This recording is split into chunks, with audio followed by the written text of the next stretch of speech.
Daniel, que a gente tem um respeito enorme, ligado a um órgão internacional importantíssimo. O Daniel vai me dizer, em primeiro lugar, bom dia, Daniel, prazerão falar com você.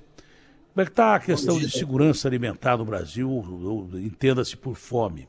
E segurança alimentar não é a fome do que você está sentindo hoje, agora. É a fome que você já vem sentindo antes e a fome que você pode sentir amanhã. Então isso é segurança alimentar. Tá? Nesse aspecto, como é que está o Brasil? Bom dia, é um prazer falar contigo, Daniel. Bom dia, Datena. Sempre um prazer conversar com vocês. O Brasil, os últimos dados que a gente tem ainda são os mesmos dados, aqueles que a gente havia discutido. Mais de 30 milhões de pessoas são consideradas com insegurança alimentar e nutricional graves no país. É um número extremamente alto, né, que precisa ser trabalhado. Logicamente, a gente ainda não tem os números novos, o IBGE ainda não trouxe números novos, né? A gente tem acompanhado essas PNADs, que é os planos de amostra por domicílio, né? E tem visto que com as políticas novas, políticas de transferência de renda, aumento real do próprio salário mínimo, os aumentos todos que estão sendo definidos, talvez melhore a situação a médio prazo, né? Mas para isso o governo tem que trabalhar muito fortemente as políticas sociais, fazer com que mais pessoas se incluam na sociedade, que a economia volte a crescer, que existam mais empregos, que é a melhor forma de inclusão que existe. As pessoas tenham renda, né? Porque o Brasil é um país que a fome não é causada pela falta de alimentos. O Brasil é um país que a fome é causada pela falta de acesso das pessoas aos alimentos. Elas não têm dinheiro, não têm recursos para comprar. Os supermercados estão cheios de alimentos, mas as pessoas não têm dinheiro para comprar os alimentos saudáveis, os alimentos bons que estão à venda nos supermercados. Então, o que precisa ser feito é fazer com que essas pessoas tenham renda, tenham condições para que elas possam adquirir e comprar os alimentos, que os alimentos não cresçam, o valor dos alimentos tão quanto aconteceu nos anos passados. Bom, o Brasil é conhecido como a fazenda do mundo. Antes da pandemia, havia a perspectiva do Brasil ser o maior fornecedor de alimentos do mundo, superando até os Estados Unidos, em 2040, que não está muito longe, está perto, cronologicamente está perto. Depois da pandemia, eu não sei como é que está. Então a gente morre de fome no paraíso. Tá? A gente exporta comida pra caramba e aqui dentro o cara não tem dinheiro para comprar. Coincidentemente, eu li na capa do UOL que o Brasil chega a um patamar de desemprego de 2015. E a falta de emprego, como você já deixou aí nas entrelinhas, é proporcionalmente direta, não é? À fome. Se o cara não tem emprego, ele não tem como comprar comida. Né? E nós voltamos a um patamar de 2015, aí, com a taxa de desemprego muito alta. O que é que significa isso e qual a probabilidade disso mudar? O caso brasileiro é um caso do qual a única saída exatamente é transformar a matriz econômica brasileira. Como você sabe, o Brasil é um país que está sempre entre as maiores economias do mundo, mas é um país extremamente desigual. A partir do momento que nós estamos... Hoje o Brasil é a sétima ou oitava economia do mundo, com o dólar, né, caindo um pouquinho, o Brasil acho que chega à sétima economia do mundo. Mas o Brasil é extremamente desigual. Significa que o Brasil está sempre entre os 10 países mais concentradores de renda do planeta. Os outros 9 que estão atrás do Brasil são todos países africanos. Então, entre as economias grandes, é o país mais desigual do mundo. E o que significa isso? Significa que a matriz econômica brasileira, ela gera essa desigualdade. As pessoas mais pobres são as que pagam mais impostos, os ricos pagam menos impostos. E os ricos são mais beneficiados da matriz fiscal brasileira. Por isso que as reformas fiscais, por isso que esse nome tão complexo, arcabouço fiscal, que está sendo discutido no Congresso, é muito importante. Por isso que uma reforma tributária, a forma como os tributos são recolhidos, quem paga o quê, isso é muito importante. São assuntos que devem ser debatidos no dia a dia, entre a população, principalmente entre as populações mais pobres, porque talvez eles não saibam, mas são eles que pagam mais impostos, que pagam mais taxas, que pagam mais tributos no país. Quem tem emprego, por exemplo, É o que eu disse aqui, o caixa do mercado paga mais que o dono do mercado de impostos. Fora o rico que não paga nada, porque tem uma evasão fiscal terrível. O cara usa advogado, gasta mais com advogado do que ele gastaria com impostos. O maior problema do Brasil não é a corrupção, que é grande problema, não é o crime organizado, é a evasão fiscal, o cara que não paga imposto. Isso é terrível, terrível, terrível, terrível. Agora, Daniel, foi você que me passou o dado de que o Brasil só perde em concentração de renda para o Catar, que é um país que tem dono, tem o Emir lá que é dono do Catar. O Brasil é o segundo país, portanto, primeiro, que o Catar não vale. O primeiro país em concentração de renda do mundo, e com essa divisão, que aliás é proporcional, né? Se concentra tanta renda assim, com poucos tendo muito e muitos não tendo nada, teria que estar entre os piores em questão de igualdade, em questão de distribuição de renda, né?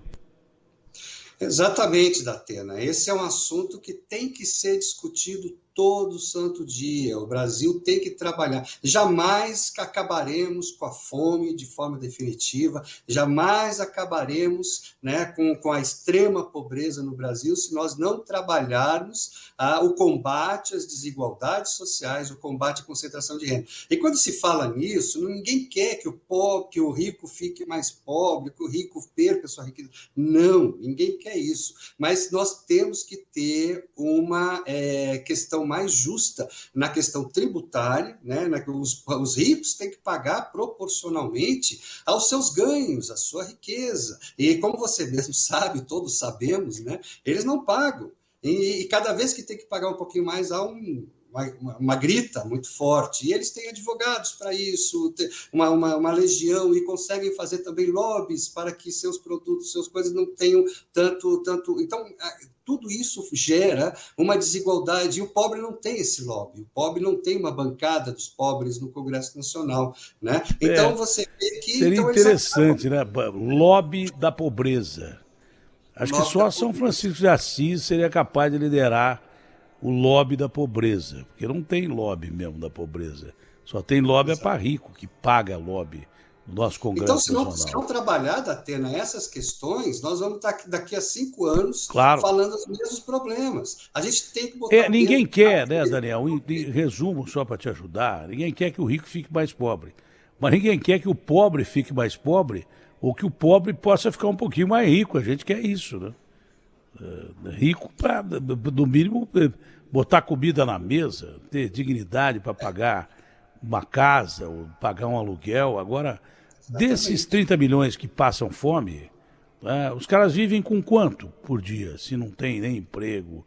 Com quanto eles vivem, para a gente saber? Você sabe que, Datena, a renda média do brasileiro agora cresceu um pouquinho, né, por conta dos auxílios, aumentou para R$600 desde o ano passado, o Bolsa Família, então deu um aumento. Mas hoje a renda média do brasileiro está em R$537 por mês, é menos. A gente pensa que tem o salário mínimo 1.320, não, a renda média do brasileiro que trabalha é de R$537 por mês. Vai no mercado com 500 conto e vê o que você compra. Exatamente, não tem Não, mas não é só o mercado, porque tem a conta de água, tem a conta de luz, de repente tem uma despesa com remédio, de repente, como é que o cara pode viver com R$536? Ele tem que fazer mercado, ele tem que pagar a conta de água, tem que pagar a conta de luz, tem que pagar transporte coletivo, tem que pagar, de repente, remédio que o posto de saúde não está fornecendo. Como é que o cara vai viver?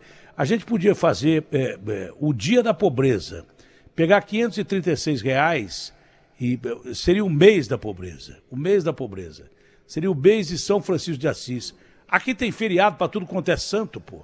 Então por que a gente não faz o mês de São Francisco de Assis? Pega R$536 e dá para deputados e senadores viverem com as suas famílias durante um mês, com R$536. Impossível, né? Muito difícil, não tem, é muito difícil para as pessoas. Eu, quando estive em São Paulo uma vez, estava num restaurante, o garçom me atendendo, E ele mesmo disse que ele iria dormir ali na calçada do restaurante, porque ele não tinha dinheiro. Ele trabalha, não tinha dinheiro para voltar para casa, que ele disse, pô, vou ter que pegar 2 ônibus, não tenho esse dinheiro, vou economizar, vou dormir por aqui mesmo. Fechava o restaurante, dormia ali. Então você vê que eles se viram, o brasileiro se vira e tenta resolver os seus problemas, né? E eles são os heróis da nação, são eles que fazem essa nação, está entre as 8 maiores economias do mundo, e não recebem por isso. Então, acho que está na hora da gente reconhecer, né, essas pessoas que fazem o dia a dia do nosso país. Como é que você pode estar entre as maiores economias do mundo, é o G8 da economia, é o 7º colocado, né? Como é que pode o Brasil ter essa condição, porque é um país rico pra caramba, e de repente ter 30 milhões de brasileiros morrendo de fome? E os outros, mas além dos 30 que morrem de fome, o que resta de 70%, qual é a divisão que você faria em termos de segurança alimentar? Os outros 70% do país, 70% não, né? São 210 milhões de brasileiros. O restante, como é que vive? Olha, de 220 milhões de pessoas hoje no país, aproximadamente, 130 milhões têm algum tipo de insegurança alimentar e nutricional. Então, existem os graus de insegurança alimentar e nutricional, né? Grave, moderada e leve. Então, a leve é aquela pessoa que se alimenta mal, né? Ela não tem, muitas vezes, dinheiro, e aí também aquela coisa, muitas vezes ela sabe. Hoje nós temos acesso a nutricionista, a gente ouve no YouTube, tem que comer isso, tem que comer aquilo, tem que comer aquilo outro. Maravilha, entendi, vou seguir. Só que é caro fazer isso. Isso não está acessível a um trabalhador que acorda 5 horas da manhã para pegar 2 ônibus para chegar no emprego. Ele vai se alimentar de quê? Ele vai comer uma coxinha na esquina e vai tomar um refrigerante para ter um pouquinho de energia para aguentar aquele tranco. Então, e é o mais barato, é o que está mais acessível. Só para você ter uma ideia, 10 pratos, por melhor. exemplo, 10 pratos de uma comida balanceada feita por nutricionista, 10 pratos custam cerca de 250, 300 reais. Dá quase os 536 que você falou aí. 10 pratos. Não tem 10 acesso. pratos. Então, o que mais? A média. O que seria a insegurança alimentar média? E depois a insegurança alimentar média é aquela pessoa que se alimenta mal e uma vez ao dia. Então, a pessoa não tem, né? E ela só pode, se ela almoça, não janta. Se ela janta, não almoça. Né? E a grave é aquele que não tem nem janta, nem almoço, nem café da manhã, não tem absolutamente nada. Se não tiver alguém para ajudar, são esses 30 e poucos milhões que a gente falou, se não tiver alguém para ajudar, dar uma quentinha, ajudar numa cesta básica, a pessoa não vai ter alimento nenhum para si e para sua família. Então, veja bem, um país tão poderoso, tão forte, e eu gosto de dizer, o Brasil é um país rico, o Brasil não é um país pobre, a gente tem que parar de falar que o Brasil é um país pobre. Nunca foi um país celeiro do mundo, que produz alimentos, que tem indústrias, que tem empresas, que tem toda essa capacidade, né? Não é possível que aceite passivamente uma situação como essa. Mas eu acredito muito, Datena, que hoje os nossos governantes estão começando a entender a importância do investimento em políticas sociais e fazer com que essa população venha para dentro da economia, para dentro da cidadania. É muito mais barato fazer investimento nessas políticas sociais do que arcar com os custos provenientes da extrema pobreza e da fome. A gente gasta mais quando a gente tem um país com gente passando fome, com gente na extrema miséria. O dia que os nossos governantes entenderem isso, né, que é melhor investir na prevenção do que depois ter que arcar com esses custos, o dia que entender isso, a gente vai começar a melhorar e vai sair desse patamar. Todos os países desenvolvidos do mundo têm políticas sociais atuantes, todos. Né? Então, não adianta achar que o Brasil não precisa ter, ainda mais com a população de 220 milhões de pessoas, no qual a renda média é de 500 e poucos reais. Olha, a sorte de qualquer governante que assume o Brasil, a sorte desses políticos, desde Câmara Municipal, Assembleias Legislativas e a nossa Câmara do Congresso Nacional, deputados e senadores, sorte desses caras, do político brasileiro, é que, infelizmente, o brasileiro foi acostumado a viver mal, a viver em crise. Desde que a gente se conhece por gente, mesmo antes de pandemia, o brasileiro é treinado para viver mal. A grande parte dos brasileiros é treinada para viver mal. Então, você não vê aqueles grandes protestos. O cara vai mexer na Previdência na França, os caras param o país e quebram tudo. Entendeu? Aqui não. O cara faz o que quer do povo e o povo vai continuando como gado, seguindo a boiada. Se um cara tira a cabeça da boiada, ele leva a porrada, vai preso, leva tiro e daí por diante. Então, é o seguinte, a questão da fome, eu estive nos Estados Unidos agora e vi gente com aquelas placas de fome, tá? Me ajuda aí que eu estou com fome e tal. Coisa que eu não via faz tempo. Em São Francisco a coisa está terrível, o que tem de pessoas morando na rua é um negócio lamentável. Eu estive em São Francisco em 1994, na Copa do Mundo, uma das cidades mais maravilhosas que eu vi na minha vida. Você não via pessoa morando na rua e tal. Como é que as grandes economias estão enfrentando isso? Vamos pegar as duas maiores, vai. Estados Unidos e China. Também já tem problema de matriz em Estados Unidos e China, porque parece que a fome cresceu principalmente nos Estados Unidos, que eu vi de perto. Isso eu vi de perto. Como é que essas economias estão lidando com isso? E tem que mudar mesmo o jeito de administrar, porque senão gringo não está acostumado a ter fome. A China viveu um grande período de fome na base daquele canalha do Mao Tse Tung, que exportava tudo que produzia, principalmente arroz, para derretir a colher, quando tinha, derretia a panela. E os caras comiam casca de árvore. Ele matou de fome 70 milhões de pessoas da Revolução Cultural, esse Mao Tse Tung. Mas de uns tempos a essa parte, a China é muito mais capitalista na sua forma de ser do que comunista, que é o seu regime, não é? Mas os Estados Unidos, por exemplo, a maior democracia, a maior economia do mundo, de perto seguida pela China. O que é que eles estão sofrendo depois dessa pandemia com um aumento da pobreza que eles não estão acostumados de jeito nenhum?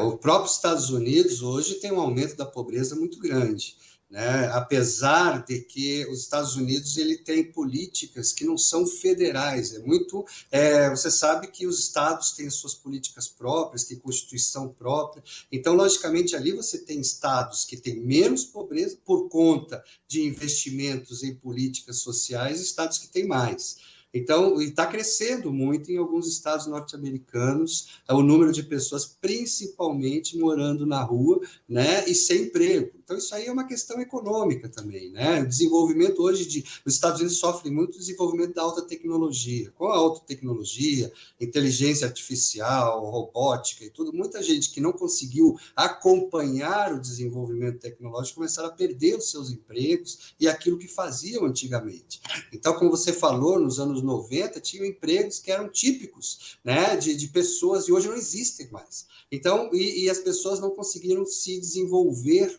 educacionalmente e acompanhar esse desenvolvimento tecnológico. Então, isso aí fez com que muita gente perdesse emprego.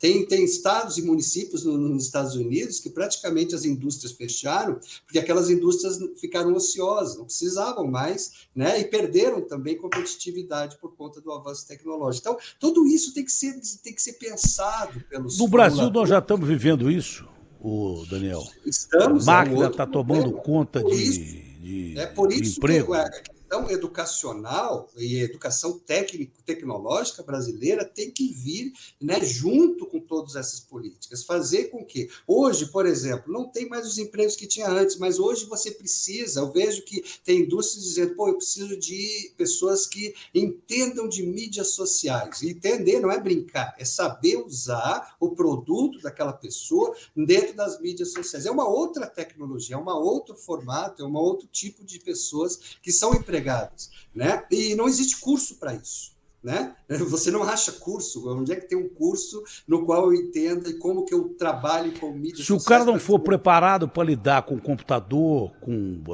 para ele dirigir a máquina, o IA, a inteligência artificial, então quer dizer que essa revolução, a revolta das máquinas já começou. O que a gente viu naquele filme do Will Smith e vê em tantos filmes, seria mais ou menos o contrário da Revolução Industrial que começou na Inglaterra, no século retrasado, que a Revolução Industrial, o que ela fez?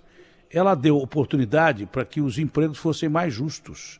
A Revolução Industrial veio com máquinas que precisavam necessariamente ser operadas por homens, numa condição mais digna, que os caras trabalhavam de uma maneira brutal, só manual, as máquinas começaram a fazer esse papel, mas as máquinas dependiam em tudo do ser humano. Hoje a inteligência artificial, ela se autoprograma, às vezes uma indústria que tinha 500 funcionários tem 50, 40, 30.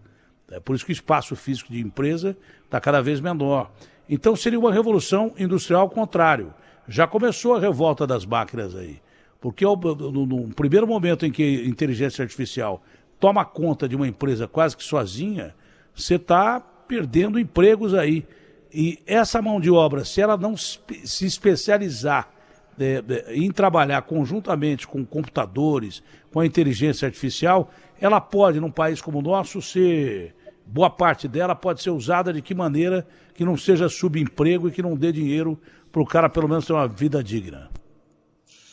Eu acho que tudo vem da Atena para melhorar a vida, né, do cidadão. A inteligência artificial, se bem utilizada, ela vai melhorar a vida de muita gente.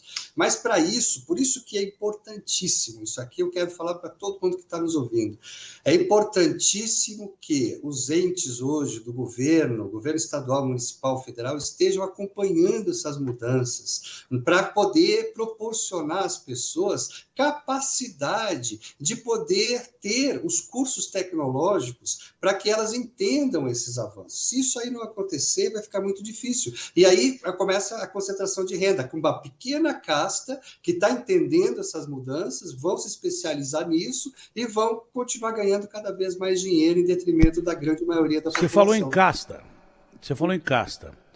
Pouco tempo atrás, acho que semana passada, eu ouvi dizer que a Índia, que era o maior país em população do mundo, quando era junto com o Paquistão, quando houve a divisão com o Paquistão, deixou de ser o maior país do mundo em termos de população. Voltou a ser, pela taxa de natalidade, voltou a ser o país mais populoso do mundo.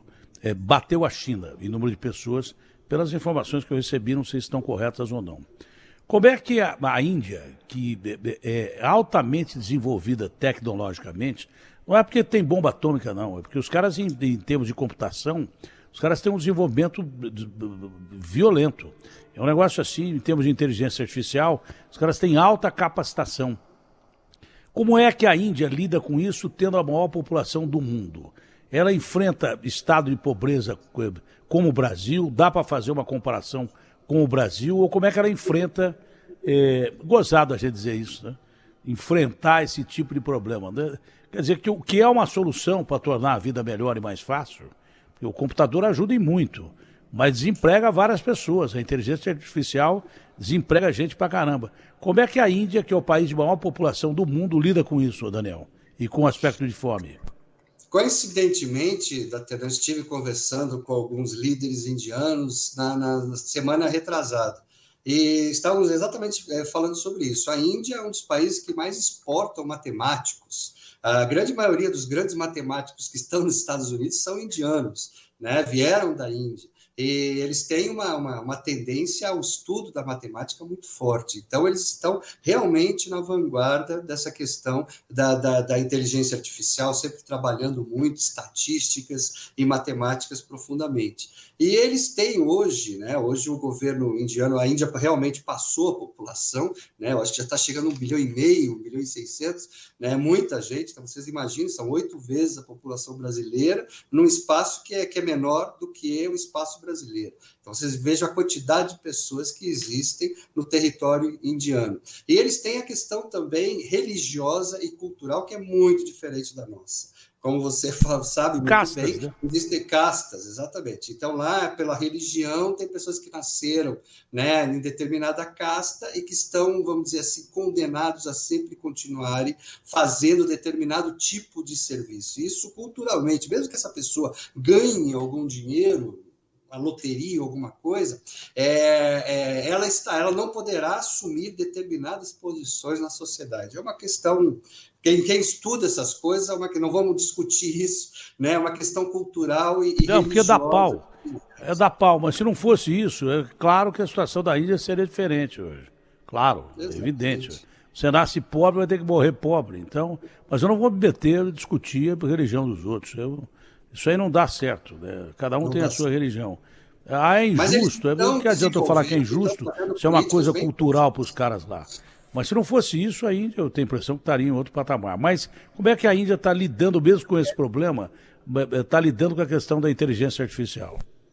Pois é, a inteligência artificial e ela vem exatamente, isso é uma questão internacional. E na Índia, como você tem muita gente, você precisa de muita gente empregada, e a inteligência artificial ela pega, né, funções de várias pessoas. Então você veja que isso é um problema sério a ser desenvolvido e eles estão trabalhando seriamente nisso, e o desemprego lá também é crescente, mas eles estão tentando adaptar essas questões à sua realidade. É uma forma que o Brasil deve tentar fazer também, né? E tentar fazer, porque mesmo que você tenha inteligência É, artificial, você tem acesso, mas você tem que trabalhar isso de forma com que as pessoas estejam junto com as máquinas, junto com esses processos, porque sempre vai precisar de gente é. para mexer nisso. Você sabe, eu não sou nenhum gênio, eu sou até burro, mas eu estava pensando enquanto você estava falando aqui, uma das formas de você desenvolver isso, e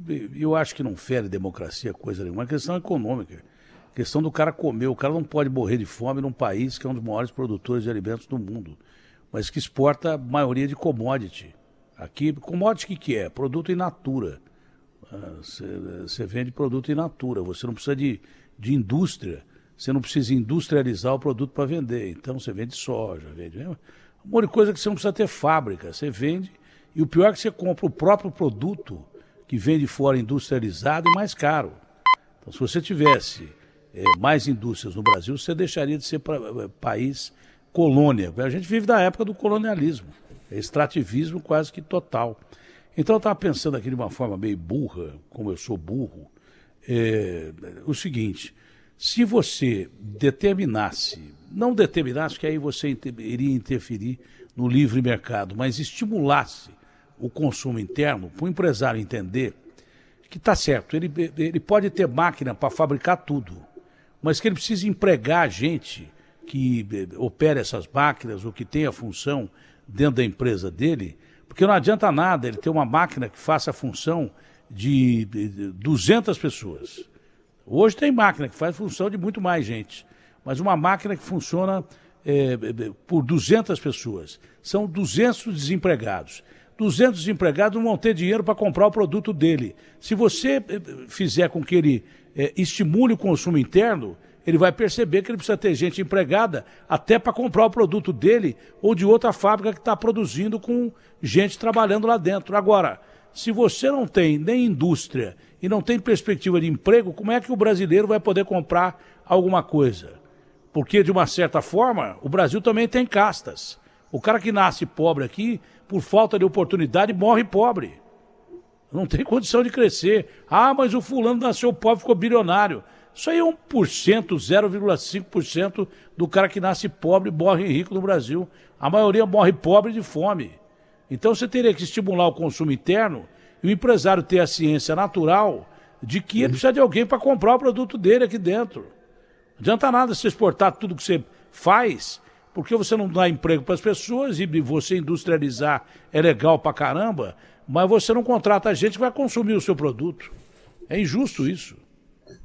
Mas, Datena, você falando, brincando aí, que não é uma pessoa muito inteligente, mas você fez a formulação da ideia principal do economista indiano chamado Amartya Sen, que foi Nobel de Economia.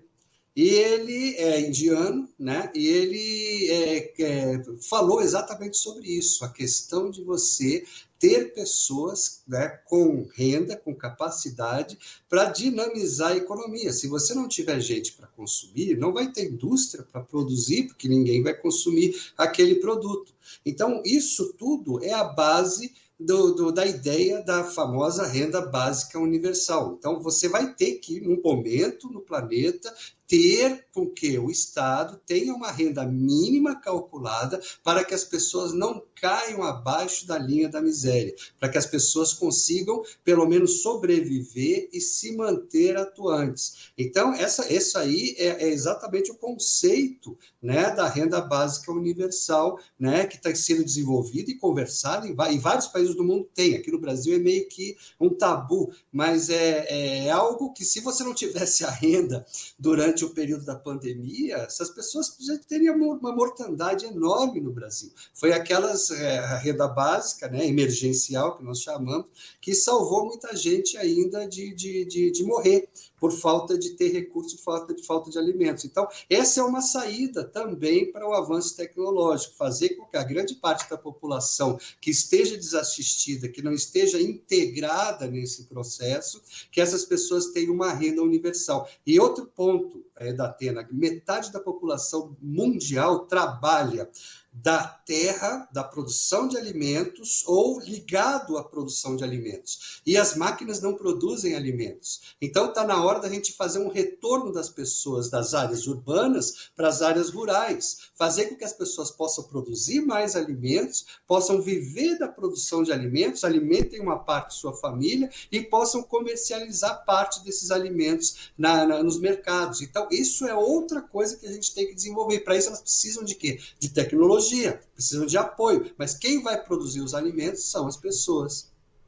E é o momento certo. Quando você fala que a Alemanha está pretendendo fazer um processo de desindustrialização, é o momento da gente industrializar. Quando os grandes países pensam em desindustrializar, eles vão comprar de alguém. Quem tem para vender para caramba somos nós. Nós precisamos industrializar, mas com consciência. Eu não conheço o prêmio Nobel aí da Índia, mas eu falei sobre isso, lembrando em outro indiano, que foi o Gandhi, que ele conseguiu, em grande parte, ele conseguiu no peito aí, ele, mais o Nehru e outros caras lá, mas ele conseguiu a independência da Inglaterra com a não violência, tá? Mas com um instrumento simples e milenar, que é a roca de fiar. Roca de fiar, o cara tecia o próprio tecido e não comprava mais tecido industrializado que vinha da Inglaterra, que era um preço injusto, que era um país que era colonizado pela Inglaterra. Então ele estimulou todo mundo a usar a roca de fiar e fazer a sua própria vestimenta, e não gastar mais dinheiro comprando da Inglaterra por preços abusivos. Então, e de outros países, a roca de fiar foi um instrumento básico que o Gandhi apresentou, uma coisa simples. É o que você está falando, produção familiar, para abastecer a própria família, entendeu? Então, tem como, basta ter vontade de fazer. O Brasil é um país muito grande, ele produz tudo, tem tudo aqui. Se o cara plantar uma horta no fundo do quintal, talvez ele consiga emergencialmente sobreviver durante um tempo, você entendeu? Porque aqui você joga qualquer semente na terra, dá, entendeu? Então, o Brasil tem meios de fornecer emprego para a maioria das pessoas desempregadas, tem condição de fazer isso, culturalmente tem que alterar essas castas que existem, porque do mesmo jeito que existe o cara que nasce pobre e morre pobre, tem um cara que nasce rico e fica cada vez mais rico com essa filosofia de não aceitar que tem que dar um pouco para que os outros possam ter um mínimo para sobreviver. Bom, vamos esperar que isso dê certo, né? Vamos esperar. Você é muito bom nisso, e é fantástico nisso mesmo, não é à toa que você trabalha para a ONU, não é? Mas você tem outro dado de desigualdade que nós temos no Brasil que chama a atenção e que causa a insegurança alimentar? Pois é, Datena, os dados realmente do Brasil são alarmantes. Como você, isso aí já não é alarmante, é um dos maiores, mais concentradores de renda do mundo, um país mais desigual do mundo. E o grande problema é fazer com que o país saia dessa situação, desses indicadores que já são de muito tempo. O Brasil conseguiu se desenvolver muito no início do século e diminuir a desigualdade. Foi um dos pequenos períodos que o Brasil diminuiu a desigualdade, né? E para isso o Brasil tem que fazer investimentos maciços em educação. Parece até piegas falar isso, todo mundo fala, mas não há esse investimento, né, grande em educação. Você sabe que o Brasil, dentro de toda a América Latina, esses dias eu estava num país chamado República Dominicana, no qual eles me mostraram a primeira universidade da América Latina, que foi lá, que é onde chegou o Colombo, foi criada uma universidade. Isso lá no século XVI, XVII. A primeira universidade brasileira foi agora, no século XX. Né? E mesmo assim, para a elite, durante muito tempo, negros não podiam frequentar nem escola. Isso é muito recente no Brasil. O Brasil não teve ainda investimentos em educação. Quem vai estudar um pouquinho a educação brasileira vai ver que a educação brasileira sempre foi elitista. Né? Então, agora que a gente está tentando fazer com que as pessoas da periferia, as pessoas possam ascender a uma universidade e conseguirem fazer. E o Brasil tem muito pouca universidade ainda. Né? Tem que construir mais escolas técnicas, tem que ir para isso, precisa de investimento. Por isso que é muito importante que a gente defenda os investimentos em educação, porque é a única saída que a gente tem para sair desse patamar de ser um dos países menos, né, mais concentradores de renda do mundo, menos iguais no mundo, mais desiguais. Então, para isso, tem que fazer com que mais gente da periferia, né, possa ascender, e a única forma de ascender é através da educação, é através da universidade, é estudando, é conseguindo ter acesso a essas tecnologias que a gente está conversando aqui, né? E é a única forma, eu não vejo outra forma, a forma é através da educação. Daniel, foi um prazer enorme conversar com você. Sempre um papo muito legal, esclarecedor. Você transforma uma situação grave numa maneira fácil da gente entender. Eu espero que algum político esteja ouvindo e faça alguma coisa pelo Brasil. Gostaria que o Lula estivesse ouvindo isso, que é o presidente da República. Ou então que alguém transmitisse isso ao Lula. É possível fazer, é possível a gente diminuir a desigualdade do Brasil. Basta você ter vontade para isso e olhar mais para o pobre, de uma maneira não sentimental, mas sim de resolver, pragmática, de resolver o problema dele, que é comida no prato. E para isso ele precisa ter emprego, precisa ter especialização para poder sobreviver ao processo cada vez maior de inteligência artificial, de máquinas operadas pelo computador e desemprego gerado por uma questão natural da ciência que não vai voltar atrás. Um abraço grande, um ótimo dia, fica com Deus, saúde e proteção para você. Um abraço, Datena, sempre um prazer conversar com vocês. Nós vamos conseguir, tenho certeza, sou muito otimista. Um abraço. Se Deus quiser.